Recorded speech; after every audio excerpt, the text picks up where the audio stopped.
Eu escolhi para retomar o meu canal no YouTube, entrevistar um ator, um grande ator, que conquistou os corações e mentes dos espectadores brasileiros, fazendo um personagem polonês. É o Dan Stubach. É Dan Stubach ou a pronúncia é diferente? Não, é isso mesmo. A pronúncia certa é Dan Stubach. Dan Stubach. É. Stubach. Stubach. Porque seriam duas palavras, né? Uhum. Stubach. Mas aqui todo mundo fala Stubach. Sei. Mas o personagem a que eu me refiro chama-se Clausewitz. Sim. E era um polonês que, na verdade, é um ator, não é isso? É um ator. Eu me lembro que eu vi a peça 3 vezes. Fiquei ensandecido, enlouquecido, não só com o texto brilhante do Bosco Brasil, mas também com a interpretação do Dan e do Tony Ramos, né, que estava muito bem na peça. E eu te confesso que eu tenho saudades do Clausewitz. Eu também. Tem? Poxa, que legal você começar a entrevista falando disso. Pois é. Porque eu acho que foi a peça que mudou minha vida. Não só porque objetivamente já me trouxe prêmios, reconhecimento, pessoas que passaram a conhecer meu trabalho e eu fui convidado para televisão e tudo mais, mas porque foi ali que eu tive a certeza exata de que vale a pena você ser quem você é e escolher obras que de alguma maneira, através de obras como nas quais você, através delas, você diz coisas que te digam respeito. Ali eu dizia muitas coisas sobre mim, muitas coisas que eu queria dizer para as pessoas. É uma obra... A gente fez 4 anos, né? Fiz com o Jairo Matos, fiz com o Pascoal da Conceição, aí o Tony entrou no Rio e depois virou filme. Pois é, eu sei. O filme foi o Daniel Filho que dirigiu. O Daniel foi ver, me deu um beijo, acabou a peça, me deu um beijo na boca e falou assim: vamos fazer um filme! Aí eu ri como se fosse rindo, não vai voltar nunca mais. E daí, 2, 3 meses depois ele ligou e a gente fez o filme. Hoje mesmo, quando eu estava me preparando para a entrevista, eu vi um vídeo que é a cena em que você faz aquele monólogo, que é uma coisa lindíssima. Ai de mim. Aqui estou eu, ó Deus, para entender. Surgismundo, Caldeirão de la Barca, né? A vida é sonho. Pois é. E quando é que a gente vai ver o Clausewitz de novo? Então, o Tony mandou um recado. Eu que maravilha! Eu até falei com ele rapidinho sobre isso, da gente talvez fazer de novo. Da gente talvez voltar e fazer. Voltar uma temporada. Tony nunca não fez mais teatro desde então. A peça mais recente que ele fez foi essa, Tempos de Paz, né? Novas Diretrizes. Vamos ver. E a peça, na verdade, estreou em 2002, né? Vocês fizeram 4 anos. Você fez 4 anos, não é isso? 4 anos, né? Quando eu estava História do Destino, eu estava fazendo. Estava fazendo a peça, pois é. E depois, ou seja, tem uma geração que não viu ainda e que merece ver, né? Tem que ver, né?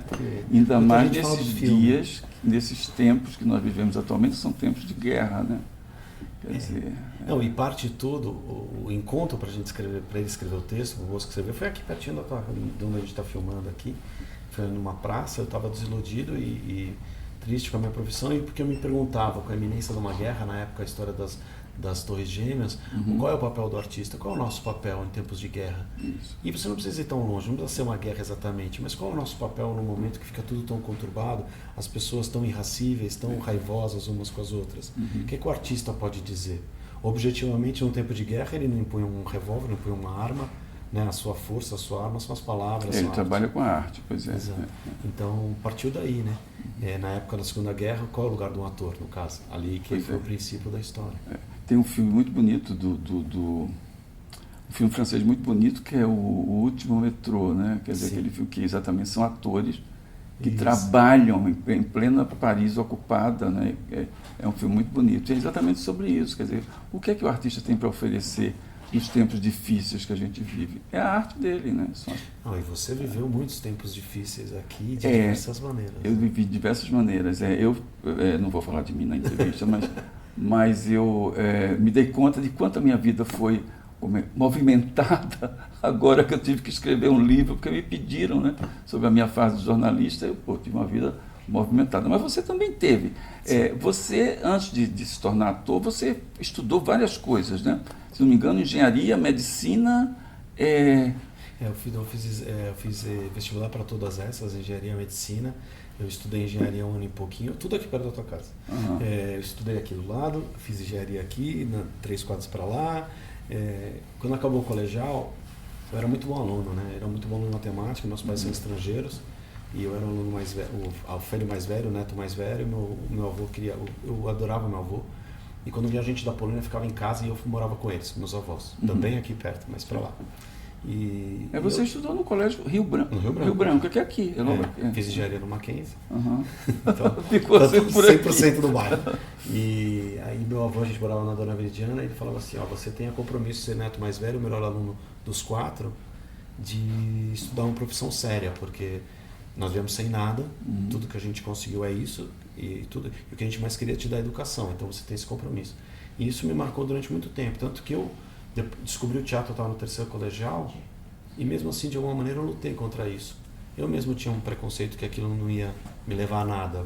Mas como você descobriu o teatro? Quer dizer, você fazia engenharia, se não me engano, você estudava? Não, eu estava no 3º colegial no colégio. Sim, já estava. Isso foi ainda no colegial. Sim. O colégio vinha da ditadura, então não tinha teatro, não tinha nada. E aí mudou o diretor-geral, eu estava no 3º colegial, no 2º para o 3º. Colegial hoje em dia também, as pessoas, muita gente já nem mais sabe o que é. Não sabe, pois é. Mas eu era fiz o último clássico. ano. Então, aí no último ano abri os testes e foi incrível para mim. Eu descobri uma história completamente diferente e eu sempre brinco assim, eu passei a existir de uma outra maneira, de um outro jeito. E foi muito forte aquele impacto. Mas aí quando acabou aquele ano, eu estava em dúvida, prestei engenharia, que era o que eu tinha que prestar na minha cabeça, era bom em matemática, e fiz medicina, nem eu sei até hoje, nem sei porquê. Mas aí passei, tive a dúvida, acabei fazendo engenharia, que era para ser feito. Mas eu saía do Mackenzie e vinha desenhar cenário, eu desenhava bem, eu vinha desenhar cenário para o pessoal do teatro. E comecei a montar luz. Depois disso, no ano seguinte, eu comecei a trabalhar em teatros escondidos dos meus pais. Fiz EAD, eu prestei a USP, Escola de Dramática, também fiz escondidos dos meus pais. Escondido. Fazia à noite. E montava luz para ganhar uma grana. Mas o princípio é todo esse. O princípio é todo muito agoniado, muito sofrido. Lendo muito, eu li todas as peças que você possa imaginar, todos os livros por minha conta. Passei na EAD e depois desisti de ser ator, que também tem uma semelhança com Novas Diretrizes, com a peça que você falava, que você viu. Porque eu achava que chega, eu tenho que fazer aquilo que meus pais querem que eu faça, compromisso com a família e tal. Foi uma agonia grande. E quando foi? Você lembra quando você pisou no palco pela primeira vez? Lembro claramente. Você fazia o quê? Eu fiz uma peça quando eu tinha 12 anos, que era o José e Sua Mãe Technicolor, um musical da Broadway, mas era uma turmona, eram todos crianças, só com crianças, direção do Jacob Filho. 200 e tantas crianças. Mas aquilo não me marcou tanto, foi só uma experiência assim de público e tal. A primeira vez que subi foi mesmo aqui no colégio. Eu lembro claramente, eu estava atrás da cortina, eu tinha que entrar para fazer um monólogo do Don Quixote. Sonhar, mas um sonho impossível, vencer o inimigo.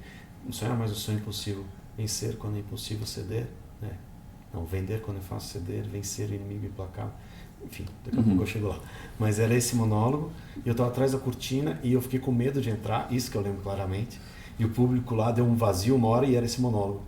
E eu fiquei na cortina e vieram e me empurraram. Então, eu tinha 15 anos, 15 para 16. Tá.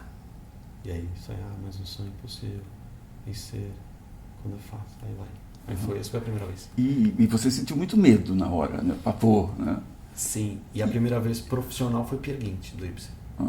Que foi lindo no Sérgio Cardoso, que é uma história longa, né?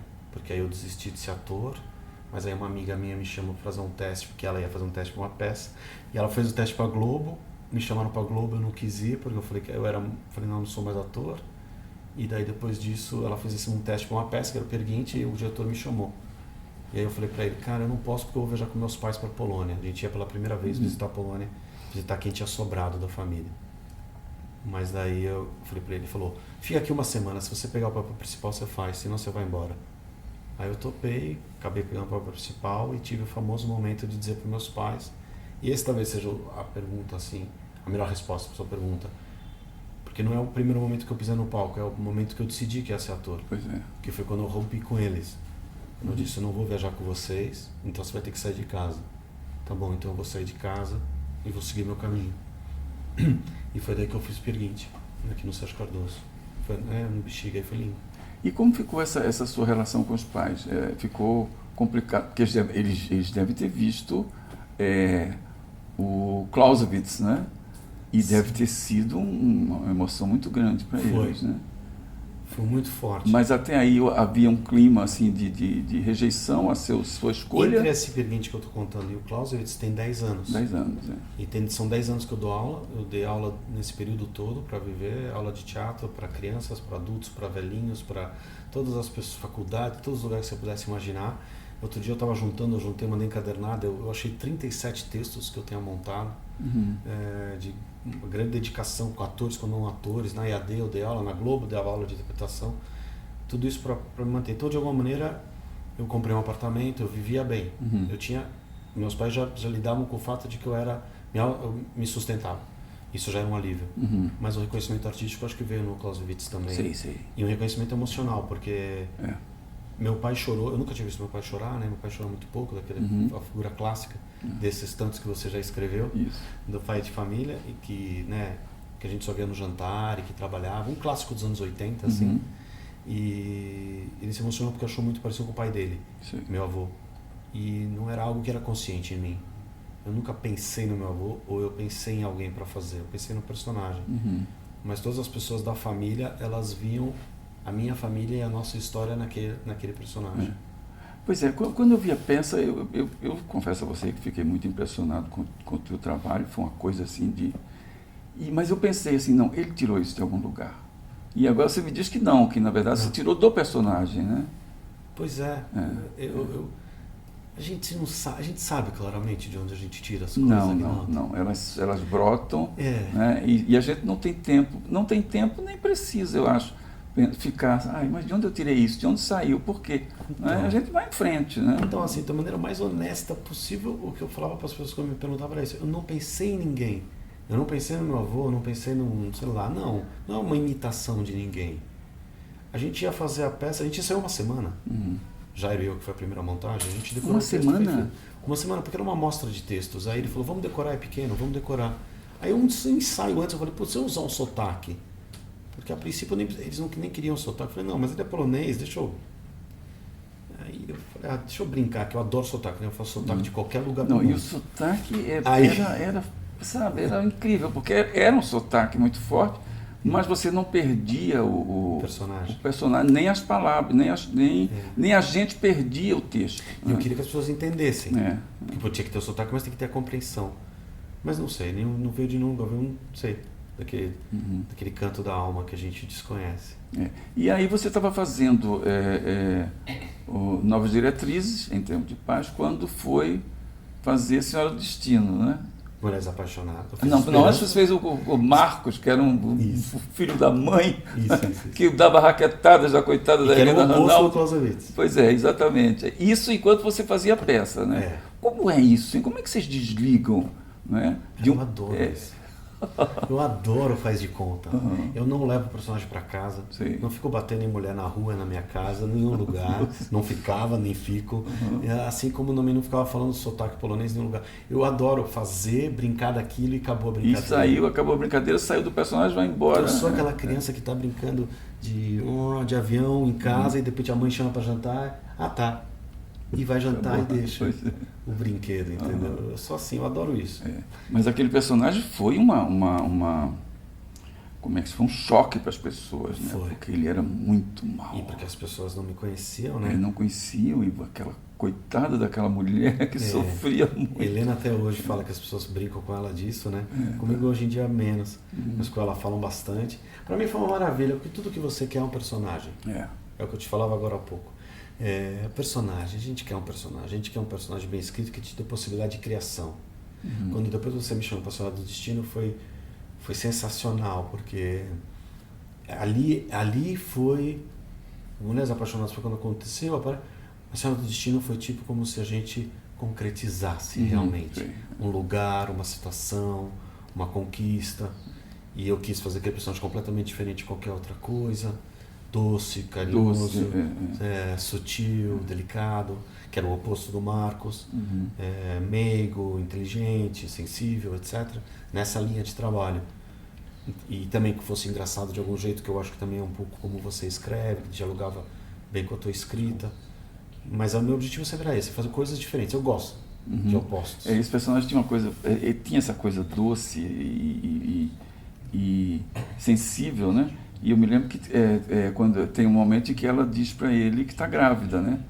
E aí eu fiquei pensando, qual seria a reação dele? Qual seria a reação dele? E aí, de repente, deu estalo. Ele desmaia. Eu lembro claramente dessa cena. Ele desmaia. Uma cena incrível. A gente se divertiu muito, né? Aí eu sempre conto isso para as pessoas. A maior audiência dos últimos, 30 anos? Não, eu sempre digo, é a maior audiência do milênio. Mas é. O milênio começou agora, mas enfim, Mas dificilmente esse recorde será superado. Aquela cena se não mentiram para mim, aquela cena que a gente fez na ponte, quer dizer, eu já de maneira bem coadjuvante ali, mas Carol, eu, Renata e Suzana, e a Suzana, a do bebê, vai, né? Ali mais audiência que a final da Copa do Mundo. Pois é.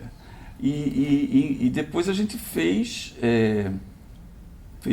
Duas Caras, né? Não, Fina Estampa, né? Fina Estampa, ou seja, você fez 3 novelas só, né? Novelas e só séries. Daí... 2 novelas foram minhas, o que é um privilégio. Sim, eu também. E quase fizemos uma 4ª, que foi Império, né? Isso. O Paulo Beto não vai ficar chocado por isso, porque ele já estava escalado por um outro personagem na novela. Você foi minha primeira escolha para fazer o Theo Pereira, né? E por várias confusões e você acabou não fazendo.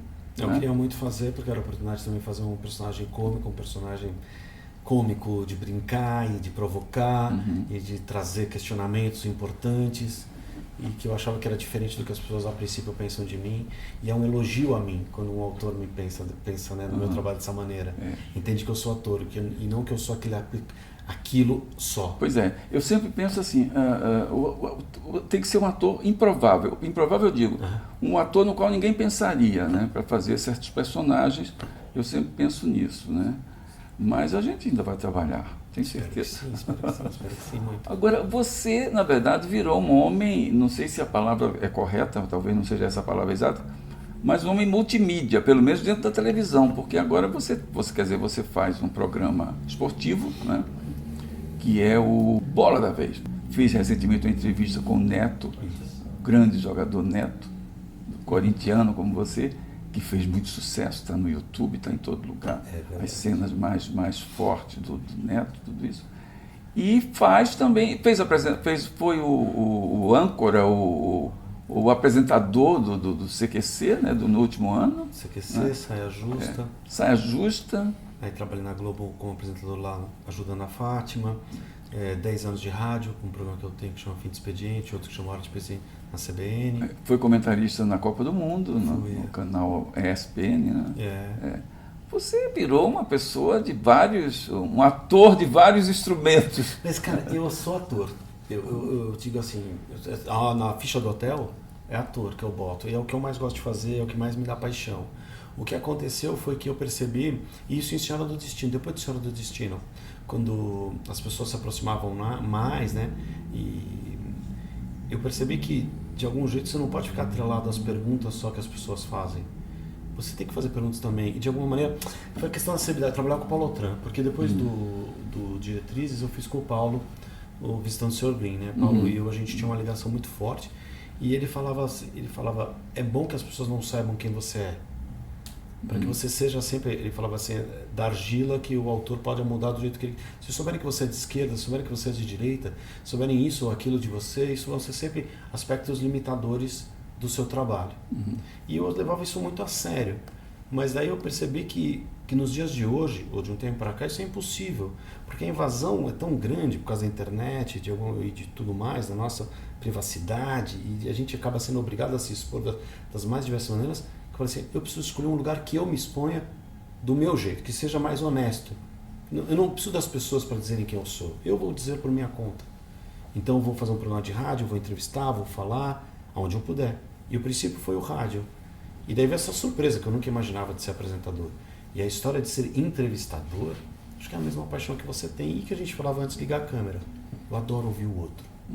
Eu adoro o encontro. Que é o princípio do teatro. Eu sempre falei, e não sei se isso cabe para você, ou para, sei lá, para quem está nos vendo. Eu acho que todos nós temos um pequeno desvio social quando a gente começa. E essa falta, essa carência social de encaixe na comunicação que nos leva para a arte. da maneira mais honesta do mundo, isso que aconteceu comigo. Uhum. Eu acho você balança a cabeça. Eu acho que isso acontece com todos nós. É o que nos leva, né? Você quer comunicar, você quer se expressar. Você quer se expressar. E você tem certa dificuldade né? E aí eu encontrei esse lugar na arte, e daí fui encontrar esse lugar em outras coisas que não são ficção, mas que me trazem muito prazer. O encontro me traz muito prazer. Sim. Agora, você falou dessa invasão constante hoje em dia, a nossa vida é exposta, às vezes, à nossa revelia, ou em geral, à nossa revelia, mas você consegue meio que administrar a sua intimidade. Você é uma pessoa que você não vê Dan está fazendo isso, ou Dan está fazendo Dan, não. Um dia desse, eu descobri só há pouco que você tem 2 filhos. Né? Você acabou de dizer que um tem 6 e outro tem 4 anos. Casal, Ou seja, você consegue ser meio que se proteger dessa invasão constante, o que é muito bom, né? No que depender de mim, sim, né? Eu sempre brinco assim, eu não uso a mídia esse tipo de mídia para me promover. Acho que de alguma maneira eles entendem que também não vão me usar. Há um acordo de cavalheiros, eu acho que quando você consegue ser ético com as pessoas, é verdadeiro, coisa que você é também, então eu acho que a gente consegue isso. A gente acaba ficando meio invisível, né? Quando você é muito... Você mesmo diz quem você é e o que você é e como você é, né? Você acaba ficando meio invisível. Então as pessoas já não têm mais o que... Não há escândalo. Não há escândalo, pois é. Não tem escândalo. Então eu gosto. E também da minha natureza. Eu gosto dos meus amigos. Eu gosto da minha família, eu gosto das pessoas. Então eu encontro as pessoas. Eu não sou de badalar, não sou de sair. Eu não curto tanto os eventos sociais. Eu não sou muito forte nisso. Mas isso significa que você é tímido? Eu sou, por natureza. Eu também. Que eu acho que me levou para o teatro também, né? Sou total. Sou total. A timidez é uma coisa terrível, né? Porque a gente demora muito para perceber que todo mundo é tímido, na verdade. Né? E você às vezes queria, vir para cá, falei, nossa, vou encontrar o Aguinaldo. Cara, eu fico nervoso. Não, eu também estava nervoso, vou encontrar o Dan. Então, olha só, eu nunca imaginei que você Eu fiquei aqui andando com os textos aqui, que as coisas que eu li sobre você, e meu Deus, será que eu vou conseguir fazer uma entrevista legal com ele, não sei o quê. Ou seja, é a timidez, né? Quer dizer, a gente entra num salão e acha que é o único tímido, mas todo mundo ali tem a sua... Quer dizer, em graus diferentes, todo mundo é um pouco tímido. Às vezes a gente cai nesse erro de deixar uma coisa que pode ser prazerosa e pode ser boa, você cria um problema onde não existe. Num encontro, ou com alguém, ou numa exposição, numa situação. Isso é uma coisa que eu venho trabalhando já há algum tempo também. Agora, você está aqui perto de nós, no Teatro Folha, com a morte acidental de um anarquista, né? Você faz o Louco. Eu faço o Louco. Que é um personagem louco. Uma delícia. Louco varrido, mas é sensacional. Aliás, é outro texto fantástico, né? E vocês vão ficar até quando? A gente fica agora, a gente está quase 1 ano e meio, viajamos o Brasil todo, fizemos São Paulo, a gente faz São Paulo no Folha aqui até dezembro, no Tucão, que vai ser uma honra, estreamos em janeiro lá, fazer janeiro, fevereiro, e aí ou vai para o Rio ou continua no Tuca. Sim. São as 2 possibilidades que eu saiba. Tem que ir para o Rio, porque o Teatro Carioca anda meio carente. Todo mundo fala isso. Anda meio carente de bons textos, quer dizer, nós temos bons atores, mas os textos andam meio, né? Quer dizer... O teatro também anda meio sacrificado. Pois é, isso é uma coisa que eu queria te perguntar. Eu sou de uma época em que o teatro, no Rio de Janeiro, onde eu sempre morei, agora estou aqui em São Paulo, mas o teatro ia de terça a domingo, com 2 matinês, às quintas e aos domingos de tarde, né? E o teatro, vou usar uma expressão bem dava dinheiro, né? Pois é, dava dinheiro, as pessoas ganhavam dinheiro com o teatro, né? Hoje em dia o teatro é sexta, sábado, domingo e olhe lá, né? Porque algumas peças são no meio da semana, às 7 horas, os teatros apresentam várias peças ao mesmo tempo, o que cria limitações de cenário, tudo isso, né? Entende? O que aconteceu com o teatro? Essa é uma ótima pergunta.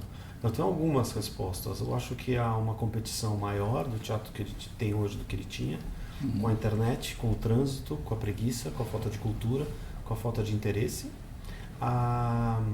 O público, o gosto do público, o Brasil mudou, algo que você, para escrever uma novela hoje, você vê claramente de como é e como é. Do interesse, do Brasil. O Brasil tem mudado. E acho que ele ficou caro para quem paga e barato para quem recebe. Esse desajuste também na questão financeira, que eu acho que é essencial para ele existir saudável, né, de uma maneira saudável, passa pela meia entrada, passa pelas leis, que de alguma maneira o governo não participa pagando não, mas colaborando para o artista fazer e colaborando para o público assistir. Talvez se ele não existisse nas duas alas, essa relação fosse melhor e mais saudável. Pois é, eu também acho que sim. Eu acho que o fato de o teatro passar a depender tanto de leis e patrocínios e não sei o quê, talvez tenha tirado um pouco o sentido comercial que é necessário também, né? Você não pode dar sua arte, não, você tem que... É como dizia a Cacilda, é a única coisa que nós temos para vender. Não me peça para dar, a única coisa que eu tenho para vender. Pois é. A meia entrada, então, a obrigatoriedade da meia entrada eu acho errado. Errado, porque, veja bem, num país como o Brasil, onde todo mundo que quer pode ter uma carteira de estudante, eu já vi, eu costumo pagar o ingresso quando vou no teatro. Por quê? Porque eu posso pagar, não é? Então não é justo que só porque eu sou autor de novelas eu ligue para a produção e diga, eu vou aí com 3 pessoas. E aí, claro, os caras deixam 3 ingressos na bilheteria. Claro. Eu não me sinto bem fazendo isso. Mas então, você é exceção. Pois é, eu gosto de pagar. E vou na bilheteria comprar, né? Às vezes eu vou. E é ruim para todo mundo no final das contas. Ela pode pagar. As produções, essa peça é uma produção minha. Quando você vê os custos de tudo, realmente você não consegue pagar com a bilheteria. E isso é o maior dos sufocos. Isso para um tipo de peça como a minha. Eu sempre me coloco no lugar de quem está começando, aí eu acho uma loucura. Eu nos anos 70, foi final dos anos 70, eu tenho muito medo de teatro, de escrever para o teatro. Porque televisão é uma coisa que começou agora, a gente é mais ou menos, somos mais ou menos os pioneiros, ainda somos, né? Agora o teatro não, né? Tem 2.000 anos, sei lá quanto, 3.000 anos. Os gregos. Os gregos, então eu tenho muito medo de escrever para teatro, mas eu perpetrei algumas peças. E nos anos 70, em parceria com o Doc Comparato, eu escrevi uma peça que foi para o Teatro da Lagoa, que existia então, ficou 8 meses em cartaz. E, cara, aquilo dava dinheiro, né? Nós éramos 2 autores e ganhávamos dinheiro. Hoje em dia isso não acontece mais, né? Acho que quem está ganhando dinheiro são o pessoal do stand-up, ganha, ou as produções menores, ou a produção com monólogo, né? Sim. Hoje em dia é uma loucura. A nossa peça tem 6 atores, todo mundo já acha ator demais, o que é uma pena. Pois é. Era comum você ter elencos de 10, 12, 15 pessoas, mais atores empregados em cena. Acho que é uma coisa que deveria ser mais bem cuidada, sem dúvida alguma. Agora, depois da morte acidental de um anarquista... Para onde vou? Para onde você vai? Para onde vou? Essa é uma ótima pergunta. Para casa?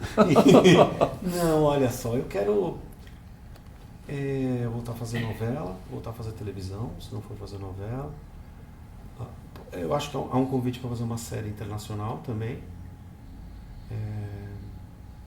Uma série com Padilha, né? Sim. Padilha, há uma possibilidade de voltar. Não vou nem lhe perguntar qual é o personagem, porque eu já estou imaginando. Ele está lá, falou que vai ser que ele até ler o roteiro agora. Semana que vem eu vou ler o roteiro, estou curioso. Essa é uma possibilidade. Outra possibilidade é voltar para a Globo fazer uma coisa lá. Filme, vai sair agora O Vendedor de Sonhos, né? Eu vi você falando do filme com muita emoção. Fiquei curioso. Vai estar em dezembro, né? Vai estar em dezembro, acho que em grande estilo, né? Ótimo. Com tudo que o Augusto faz, né? Tudo grande. Acho que muita gente vai assistir, vai ser um sucesso grande. O livro é um best-seller, né? Total, 20 milhões. 20 milhões é uma coisa impressionante. Então tem o filme, tem um outro filme para fazer ano que vem. O teatro, o Morte Acidental. O Morte Acidental pode ir longe, porque um ano e meio lotando. Então eu não sei até onde vai. Tudo que você quer é sempre continuar com uma peça. Mas tem outros textos para fazer. Eu quero escolher. Eu quero sempre fazer teatro. Sim. Eu só, às vezes, interrompo o teatro quando eu tenho um trabalho de um filme que não seja em São Paulo nem no Rio. Aí não dá para você fazer. Ou uma novela que você acaba tendo um acordo com a produção, se você simplesmente tem um papel maior que não dá para combinar. Mas acho que não vai faltar trabalho. Claro que não, imagina. Não vai faltar trabalho. Você é um dos atores mais, como é que se diz? Não vou usar os maiores atores, é uma coisa meio, mas é um dos atores que mais emociona esse país. Você passa uma verdade, uma coisa no seu trabalho. As pessoas dizem assim, o Dan parece com o Tom Hanks. Até parece um pouco fisicamente, mas eu acho que você está mais para Dustin Hoffman. Olha aí. Eu acho que o jeito de você fazer as coisas está mais para Dustin Hoffman. Um tutsi maravilhoso, ia adorar fazer. Mas olha, eu acho que não vai faltar trabalho para você, não vai faltar trabalho para nós, ainda bem, né? Porque a gente se mata quando tem que trabalhar, isso é essencial, né? Eu sempre digo que minha próxima novela será sempre a primeira, né? Eu acho que tem uma grande tem tantas diferenças entre a gente, mas uma delas é essa. Na minha profissão eu vejo sempre que tem que saber escolher.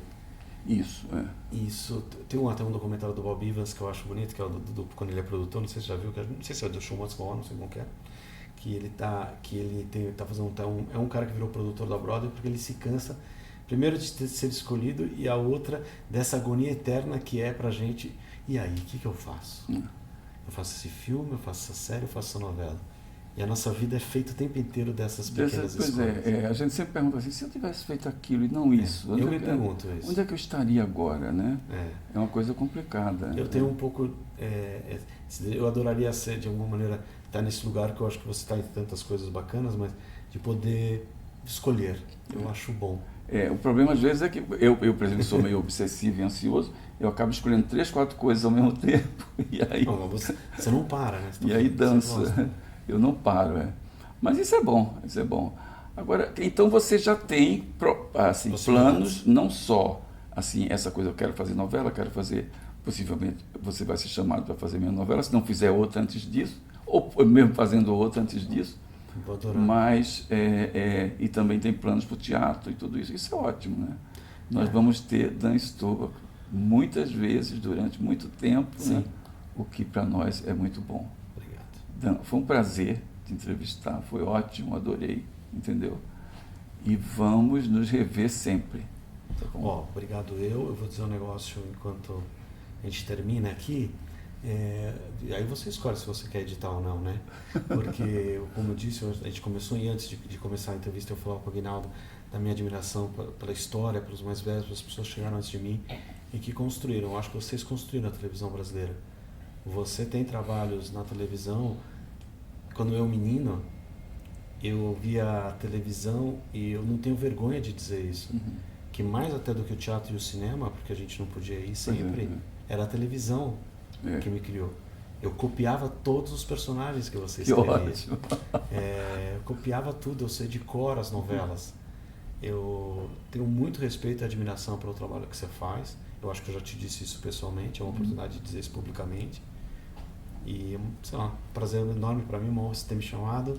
Tomara que a gente volte a trabalhar juntos. E se não trabalhar juntos, estarei do lado de cá, aplaudindo e torcendo por você. Vamos trabalhar juntos, sim. Dessa vez sem mal entendido. Eu te ligo. Você me liga. Eu te ligo. Qualquer problema, na hora do convite, eu te ligo na hora que tudo acontecer. Agora, antes de acabar a entrevista, eu queria te dar um presente. Eu não sei se você já leu ou tem tudo isso, mas eu queria te dar isso aqui. The Lion and the Winter. Já. Isso é uma das minhas obsessões, essa peça que depois virou filme, com o Peter O'Toole e a Katharine Hepburn. E agora eu posso dizer isso sem medo de ser condenado, foi o que me inspirou para escrever Império. Então eu queria que você lesse isso. Vou ler. Tá bom? É um prazer. Ótimo. Obrigado, Dan. Obrigado a você, querido. Tá bom.